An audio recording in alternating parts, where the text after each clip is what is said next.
Alors, bonsoir à tous. C'est un petit peu au nom de l'Alliance française que je vous reçois aussi ce soir. Donc, je vais commencer par vous accueillir au nom de l'Alliance, dont je suis la responsable culturelle depuis le mois de janvier. Donc, j'ai deux vestes ce soir. La première de m'auto-présenter. Donc, je suis l'auteur du livre une invitation à Venise, Un invito a Venezia, invitation privée, que nous présentons ce soir pour la première fois en français. J'avoue que je suis très contente de présenter un livre sur Venise en français. Je ne l'ai pas encore fait, donc ça sera la première fois. J'adore parler de Venise et dans ma langue natale, c'est encore mieux. Donc voilà, bienvenue à tous et merci d'être là. Après la toute petite conférence que je vous ferai explicative sur le livre, il y aura des demandes, des questions si vous en avez. Il peut s'instaurer une petite discussion parce que j'imagine que beaucoup d'entre vous ont des questions sur cette ville que vous habitez ou que vous découvrez, mais qui n'est en tout cas pas évidente quand on n'est pas totalement vénitien. Donc voilà. La première question que l'on pose souvent, c'est un livre sur Venise, encore et pourquoi? Il y a eu effectivement énormément de livres écrits. Certains, je les ai quasiment, je ne vais pas dire que je les ai tous lus, mais j'en ai lu à peu près probablement 70% pour me documenter et savoir un petit peu le message que je voulais passer. Ce livre part d'un constat tout d'abord. Le premier constat est que 70% des livres sur Venise sont écrits par des non-vénitiens. Et ça me paraissait un petit peu injuste parce que, évidemment, c'est une ville qui attire, c'est une ville où les gens aiment venir, sur laquelle les gens aiment écrire. Mais je pense que pour comprendre Venise, il faut la vivre un petit peu et dépasser le stade du mois, de la moitié de l'année, même d'une année entière. Moi, je pense que ce livre est le résultat de 23 ans de vie vécue à Venise, 23 ans de côtoyer les Vénitiens, 23 ans de comprendre un petit peu les mécanismes de cette ville. Et cela se voit, il y a une recherche colossale qui n'apparaît pas probablement dans d'autres livres. Donc oui, parfois on me demande, mais est-ce que c'est un livre sur l'architecture d'intérieur? Non, il y a de l'architecture d'intérieur, c'est un coffee table book comme on les appelle, mais ce livre part principalement d'un mystère, c'est-à-dire les Vénitiens. Qui sont les Vénitiens? Comment ont-ils réussi ce miracle de vivre cachés dans la vie? Quels étaient leurs bals?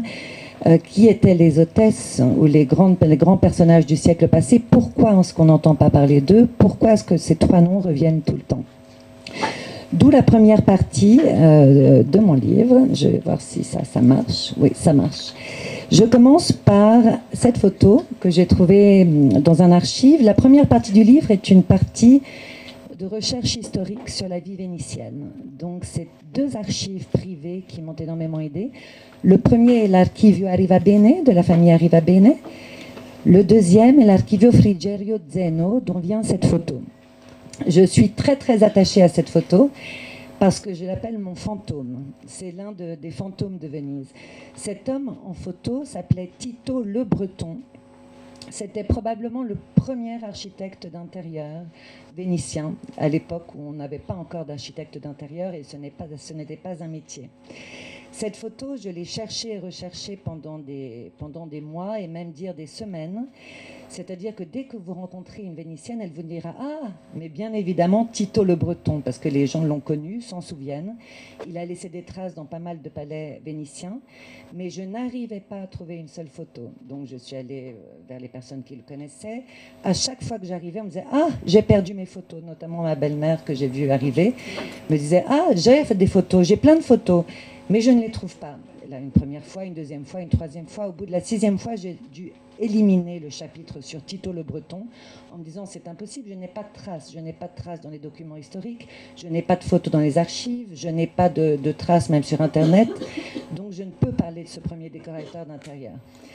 Je vais dans l'archive Zeno et trouve cette photo, je pensais d'un acteur de Hollywood des années 30, et je me dis elle est plutôt sympathique, on va le prendre. Le livre sort et je reçois finalement un message d'une des petites dames à qui j'avais demandé des photos de Tito qui me dit « Ah, mais tu l'as trouvé ?» Je l'ai pas trouvé. Donc c'était ça. C'était cette petite urgence. Je l'ai trouvé. Voilà Tito le Breton. Et puis on voit le style de Pellegrini, qui est là. C'est chez toi qu'il a donc fait ces stucs-là. On lui doit pas mal de décorations de palais, pas mal de meubles et d'architecture dans Venise. Ça sera dans son prochain livre, dans mon prochain livre, que sa mémoire sera réhabilitée, parce que du coup, je n'ai pas pu écrire sur lui.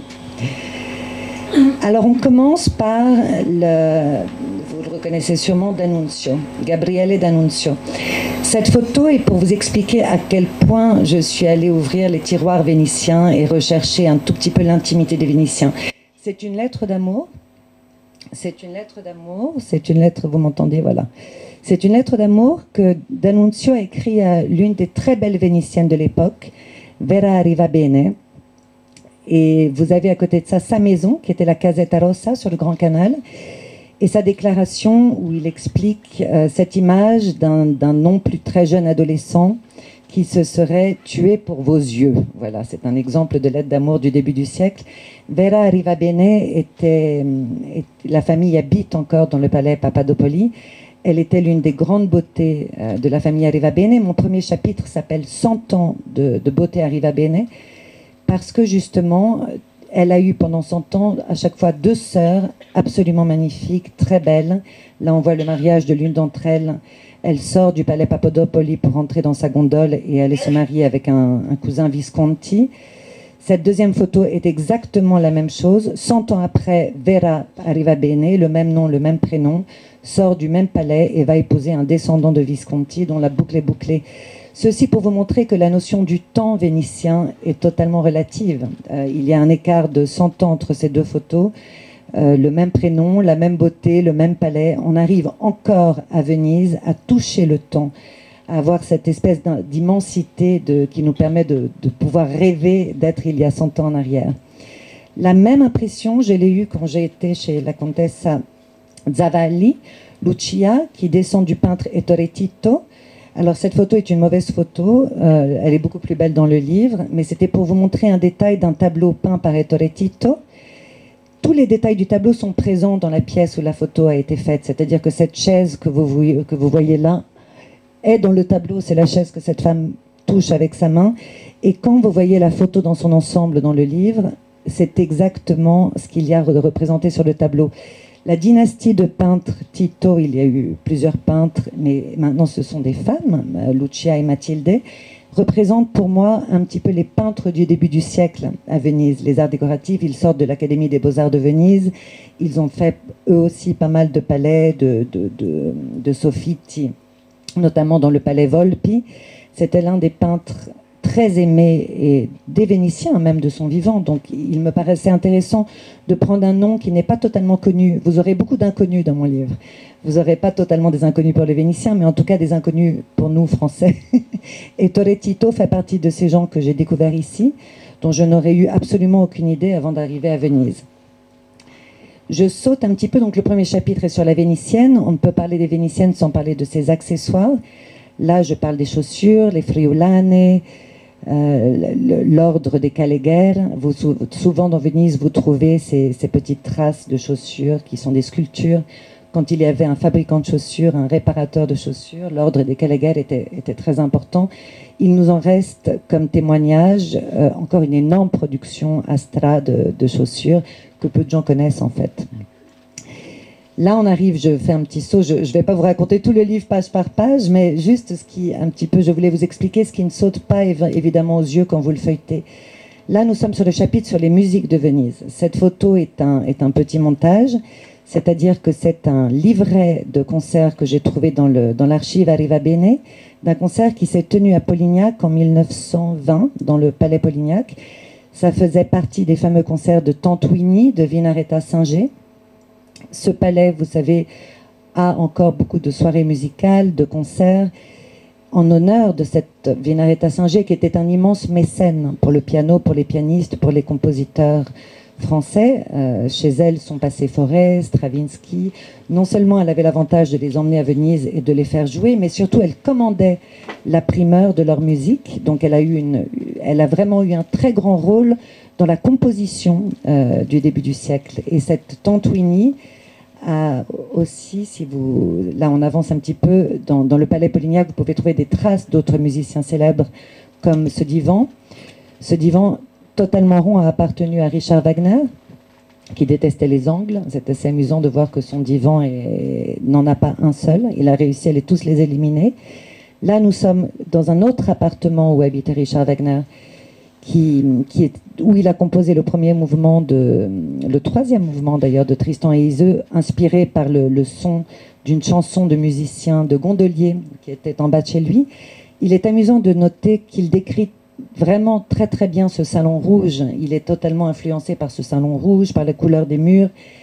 Mais quand j'ai interviewé Monsieur Rosenberg, qui a fait la préface de mon livre, il riait en me disant « Oui, j'ai entendu dire que Richard Wagner était daltonien, donc sur la couleur rouge, nous ne sommes pas certains qu'elle ait vraiment été rouge. » Ceci dit, le palais a encore du rouge sur ses murs, même s'il a bien évidemment changé de tissu pendant les années. Il est amusant de noter au passage que Richard Wagner est décédé à Venise dans un palais qu'il n'a quasiment pas habité. Donc si jamais vous allez voir le palais de Richard Wagner, vous trouverez, oui, une jolie donation de choses à lui, mais les vrais palais et les vrais témoignages que l'on trouve de Richard Wagner à Venise sont dans des palais privés. Alors, dans la Vénitienne, je l'ai mis, ils ne vont pas être très contents, comme accessoire préféré de la Vénitienne, j'ai mis son gondolier. Là encore, c'est une petite anecdote, mais ça fait partie des questions que j'entends depuis 23 ans sur Venise. Et j'avais envie de parler un tout petit peu du rôle du gondolier et de ce qu'est le gondolier. Parce que quand vous demandez un petit peu à tout le monde, ça c'est un petit clin d'œil du livre, il y a pas mal de petits clins d'œil. Pourquoi est-ce que le gondolier a un t-shirt rayé ? Est-ce que l'un de vous sait pourquoi le gondolier porte un t-shirt à rayures ? Personne ne le sait.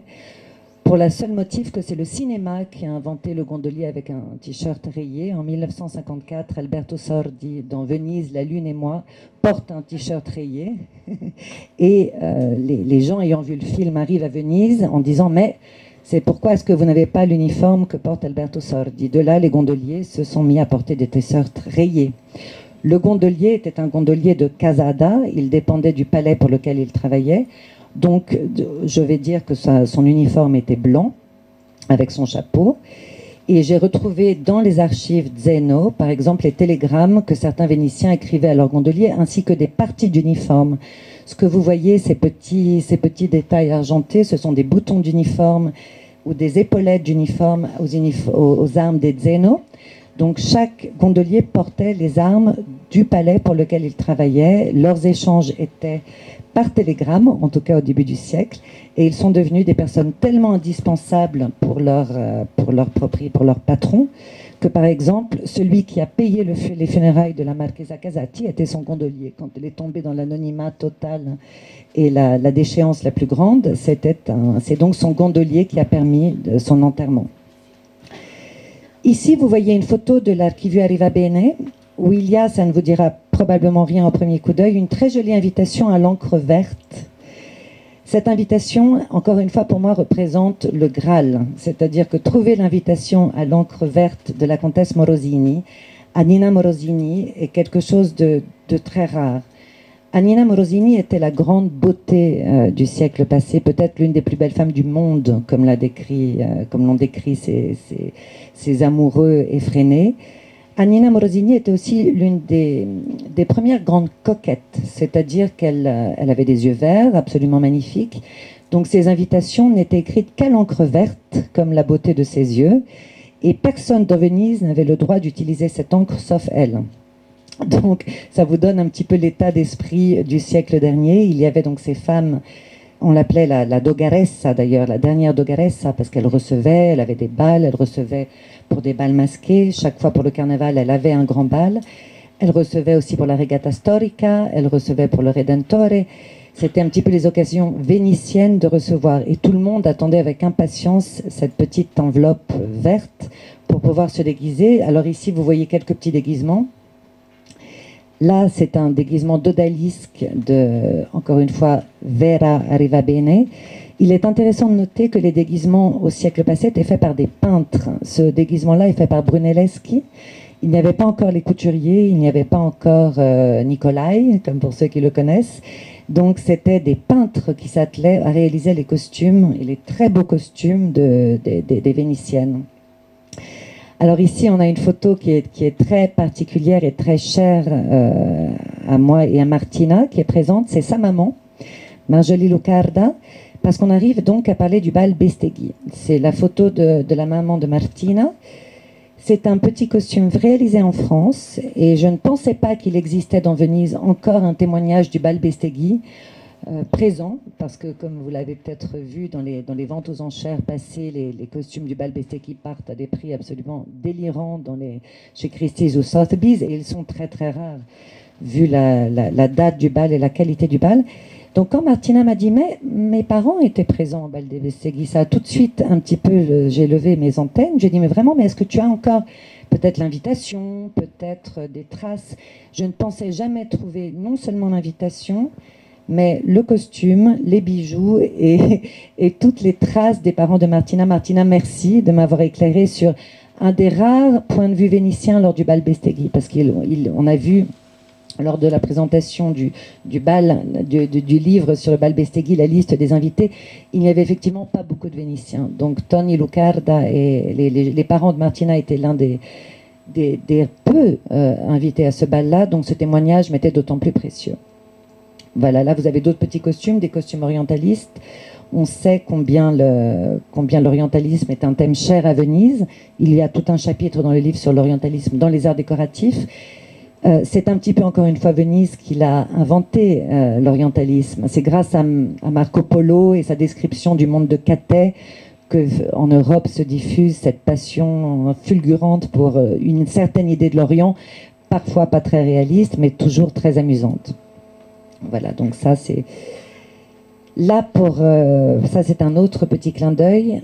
Pour donner une idée que Venise était vécue et qu'il y avait des habitants, j'ai fait réaliser des tables par toutes les maisons où nous sommes allés. Dans toutes les maisons, j'ai trouvé cet objet, alors vous le connaissez peut-être.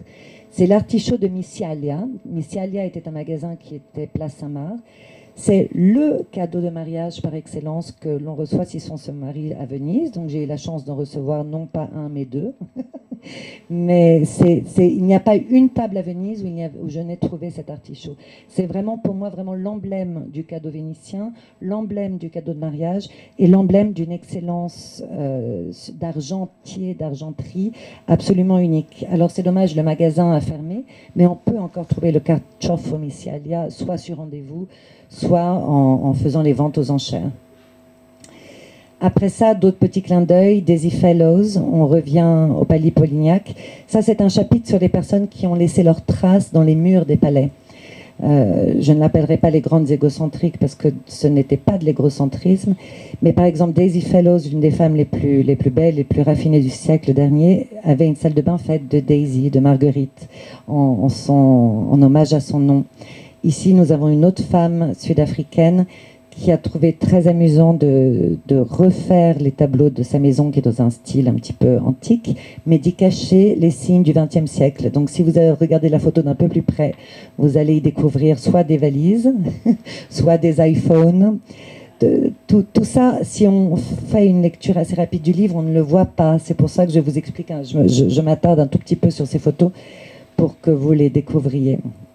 Là, vous avez un chapitre sur les symboles, le lion, le poisson.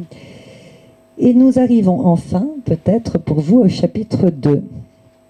Alors, le chapitre 2 est sur Venise et le monopole de l'extraordinaire. J'ai tendance à dire que Venise a tout inventé, c'est un petit peu généraliste, mais c'est pas totalement faux. C'est-à-dire que, en tout cas, le miroir est une invention vénitienne, comme le verre transparent, le verre de vos lunettes a été inventé à Venise, ce qui est l'une des composantes du miroir. Le miroir a donné lieu à la première guerre d'espionnage industriel du monde. Et cette guerre a eu lieu avec qui? Bien évidemment avec la France, pour ne pas se faire, pour rester en territoire français. Ça fait longtemps à Venise qu'on me dit toujours Napoléon, le grand méchant c'est Napoléon, notre grand ennemi c'est Napoléon. Moi je pense que le grand ennemi des Vénitiens et de Venise, ça a été Colbert, parce que Colbert a quelques siècles avant Napoléon commencé à comprendre qu'il fallait piller l'excellence vénitienne et en tout cas l'amener en France et commencer la cristallerie de Sèvres, commencer à avoir un artisanat français pour éviter que nos rois de France dépensent des fortunes dans les artisanats vénitiens.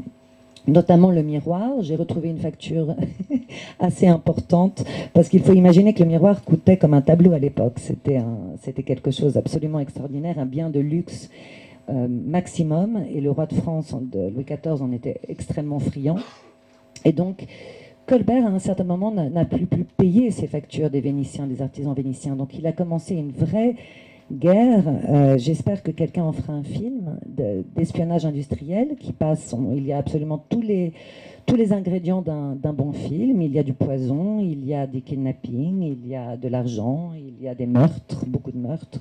Et il y a surtout des escapades rocambolesques à travers l'Italie pour emmener des maîtres verriers à Paris. Il faut savoir qu'en fin de compte, les maîtres verriers, je récupère un petit peu leur réputation, sont certes venus à Paris, mais n'ont jamais donné réellement le secret du miroir vénitien. C'est-à-dire que oui, ils allaient à Paris faire des miroirs, mais ils n'ont jamais donné la recette. C'est ce qui leur a permis pour certains de rentrer dans leur patrie sains et saufs. Là, on a l'exemple d'une salle de bain faite en cabinet des glaces, peinte, attribuée à Gio Ponti, qui est un exemple absolument merveilleux.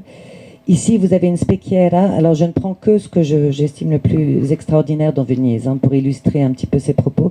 Ça, c'est la façade d'un palais faite en miroir, dans un miroir. Je crois qu'il y en a deux. Il y en a une à Carezzonico, et celle-ci est dans un autre palais privé. C'est un objet du Settecento absolument rarissime, qui vous donne une idée de la minutie et de la précision qu'on peut obtenir avec ce matériel qui n'est pas forcément évident. Ici, on a le verre, deuxième monopole de la série Cinécime, le verre de Venise. J'aime beaucoup ce bar. Chaque monopole est illustré par des photos, donc j'ai dû toujours trouver une photo qui illustre mon propos. Ça, c'est un bar fait avec un plafond entièrement en verre. C'est Gouzeau, copié sur le bar de la place Saint-Marc, le fameux café qui vend d'ailleurs les meilleures glaces au pistache qui soient. Ici, vous avez la collection de verres que certains ont peut-être vu de Pierre Rosenberg, ses animaux de verre, photographiés chez lui. Ici, chez les galeristes Zoppi, quelques exemples de verres du Settecento. Et puis, on arrive dans les capsules du temps. Cette petite pièce-là est une time capsule, une capsule qui a été fermée depuis 70 ans, que j'ai réouverte. C'est la maison de la Contessa Gozzi, la dernière propriétaire de Fortuny, qui habitait à côté de la fabrique. À son décès, la maison a été fermée, mais tout est resté totalement authentique dans son essence. Donc vous pouvez voir effectivement qu'elle utilisait Fortuny comme nappe, les verres qu'elle utilisait, ses photos sont des photos privées, encore une fois d'archives personnelles. Ce sont les grands-parents d'une chère amie qui étaient des petites mains dans la fabrique, mais qui ont surtout été ses mannequins. Au début, Fortuny n'avait pas de mannequin, donc il utilisait ses petites mains, les plus jolies, j'imagine, de ses petites mains pour faire ses photos de mode. Ici, on a le lit de Bestegui, pour revenir à lui. Ça, c'est une photo, on arrive au XXe siècle. Vous verrez dans mon livre, il y a beaucoup de sauts de puce entre passé et présent. Ça, c'est l'artisanat des velours et de la soie par Bevilacqua. C'est pour vous donner un côté présent de ce qu'on peut faire aujourd'hui. C'est le même métier à tisser depuis des années, c'est la même technique, mais bien évidemment, M. Alaimo, qui a le café Quadri, place Saint-Marc, est totalement récent. Philippe Stark a décidé de mettre son visage dans le tissu.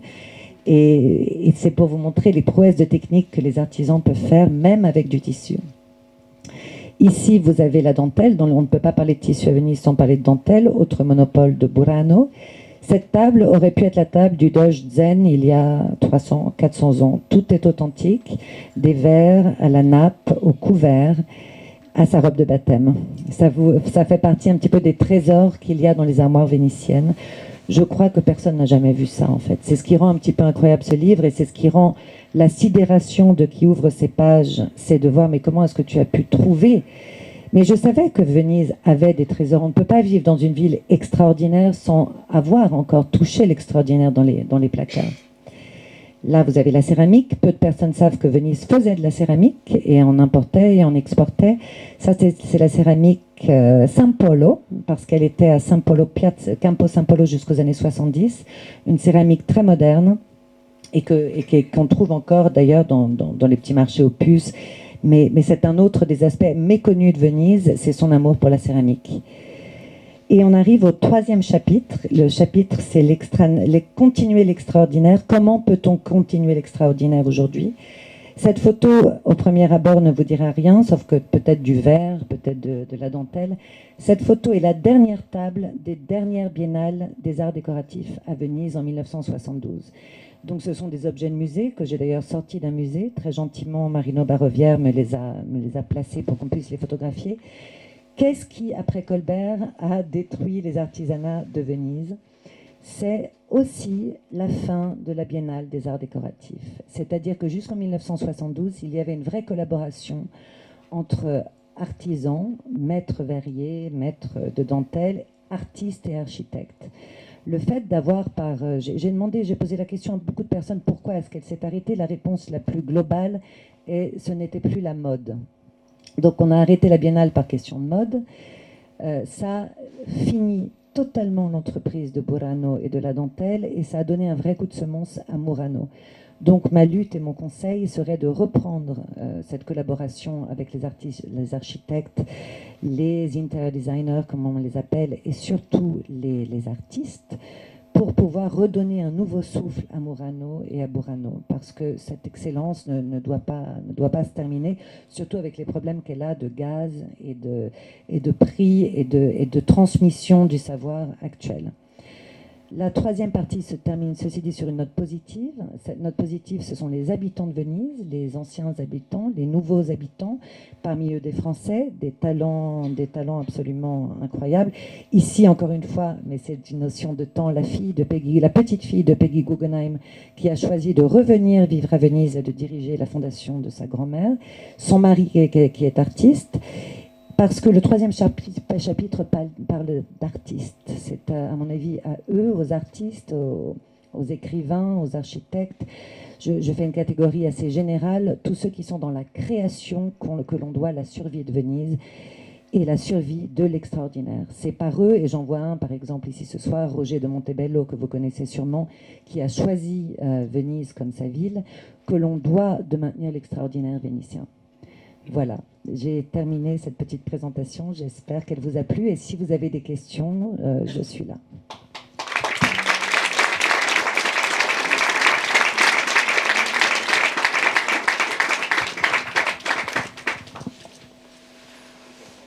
Est-ce que quelqu'un a une question? On a un micro pour ceux qui veulent poser des questions. Vous savez tout maintenant? Bon, en tout cas, si vous ne savez pas tout sur Venise, vous le trouvez dans le livre. Donc, voilà. Si vous voulez l'acheter, on a la librairie La Toletta qui est derrière vous, qui en a quelques exemplaires précieux en français. Parce que les exemplaires italiens sont, je crois, finis. C'est ça? Oui, finito. En français. C'est sorti en français, en anglais et en italien. Absolument. Le livre est sorti il y a un mois et a eu, j'avoue, un retour absolument inattendu. J'ai eu la librairie Galignani de Paris, qui est une de mes librairies préférées. Le propriétaire est venu et m'a dit très gentiment, j'ai vu beaucoup de livres sur Venise, jamais personne n'est arrivé dans l'intimité à ce point-là. Mon livre n'est pas un livre qui a aucune leçon à donner. Je voulais juste remercier les Vénitiens, remercier aux Vénitiens d'exister, il y en a de moins en moins, remercier les nouveaux Vénitiens et surtout leur expliquer un tout petit peu l'art de vie vénitienne. Vous qui arrivez, qui décidez de venir dans cette ville, il faut la comprendre pour l'apprécier. Voilà.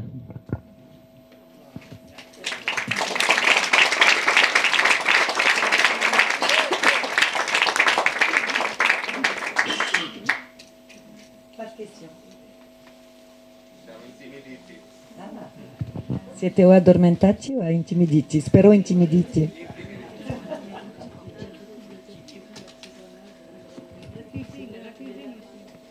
La cuisine?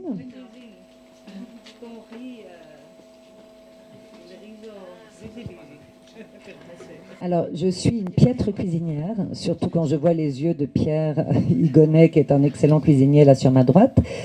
J'ai une seule recette dans le livre, qui n'est pas ma recette, mais la recette d'une Vénitienne doc, Emanuela Nortabartolo di Sciara, Et elle m'a donné, j'ai choisi comme recette peut-être la plus emblématique de Venise, qui est le fameux risi bisi, le risotto aux petits pois.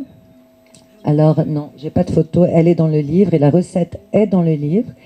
C'est un hommage à San Marco, au patron de Venise, le 25 avril. On fait cette recette avec des petits pois frais. Et donc, elle est assez facile à faire. C'est un risotto parce que Venise, en fait, a une cuisine assez facile et assez pauvre. On utilise des éléments de la lagune. J'ai retrouvé un menu de 1910 qui déjà avait le risibisi, donc je pense que la recette est encore plus ancienne. Et elle est très facile à faire. Si j'ai pu la faire, vous pouvez la faire. Voilà.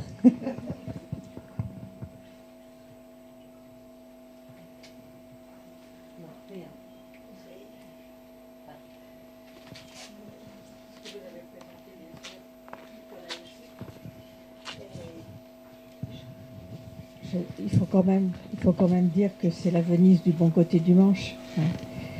Vous parlez des Vénitiens, vous parlez des artistes, vous parlez des traditions, des beautés, des grands de ce monde. Mais les Vénitiens, ils ne sont pas tous là. Mais en fait, les Vénitiens vivent quand même à travers leurs artisans. Donc, parce que le chapitre 2 est vraiment sur les artisans. Donc, et en tout cas dans mon livre, mon objectif était de montrer, oui, il y a l'art, mais il faut sauver les artisanats vénitiens. Et c'est pour ça qu'ils sont vraiment développés. Tout le chapitre 2, vous voyez une illustration extrêmement, on va dire glamour, extrêmement belle, le bon côté des choses. Mais parce que c'est plus joli de regarder une jolie illustration que l'atelier. C'est pour ça que je les ai photographiés dans des beaux palais. Ce qui est important n'est pas, à part la beauté et l'esthétique, c'est le travail. Et je pense que Venise est fait principalement, mais ça c'est pas nouveau, de marchands et de créateurs. Alors il y a derrière chaque photo un travail de petites mains, d'ateliers, d'artisans, d'ouvriers qui est très très important, et c'est eux qui sont à l'honneur en fait du chapitre 2. Ce n'est pas cela que les étrangers qui arrivent à Venise voient. Prenez quelqu'un qui débarque à la gare, au Piazza di Roma, et même par avion, qui se promène normalement, avec ou sans guide d'ailleurs, qu'est-ce qu'il voit?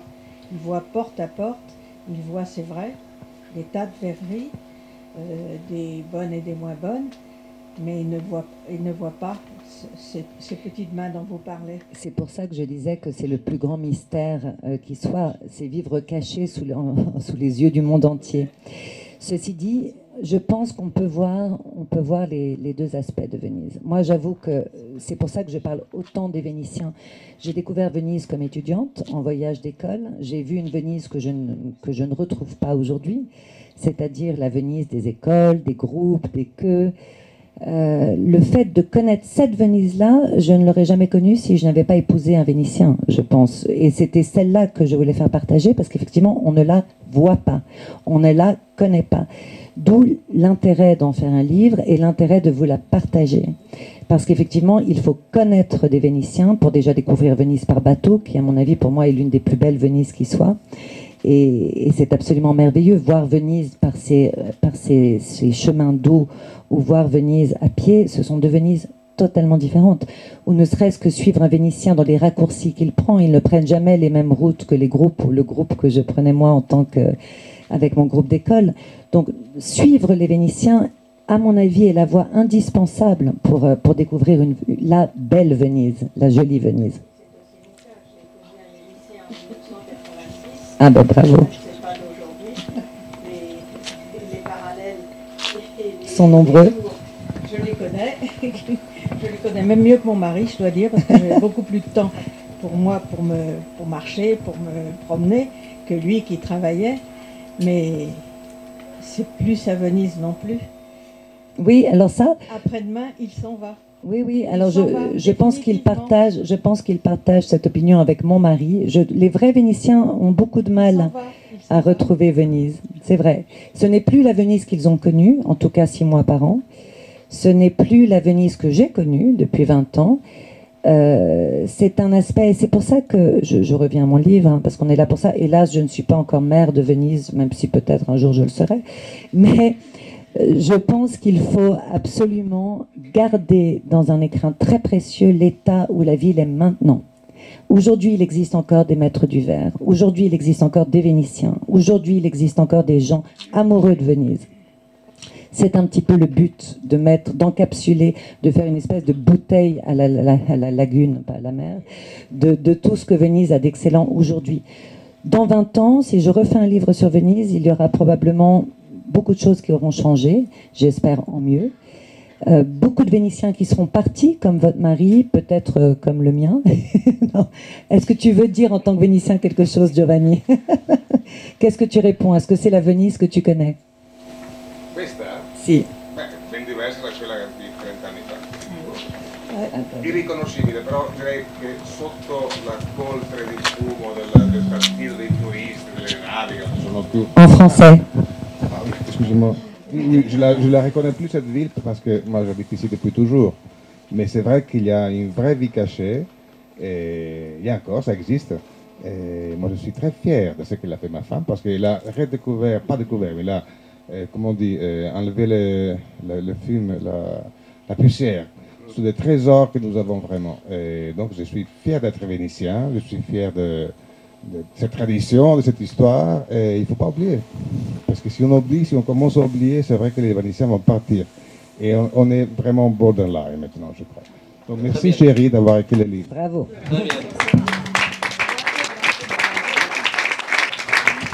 Alors voilà, que de mieux que de terminer sur des paroles vénitiennes. Donc il y en a. Je vous remercie. Merci à tous.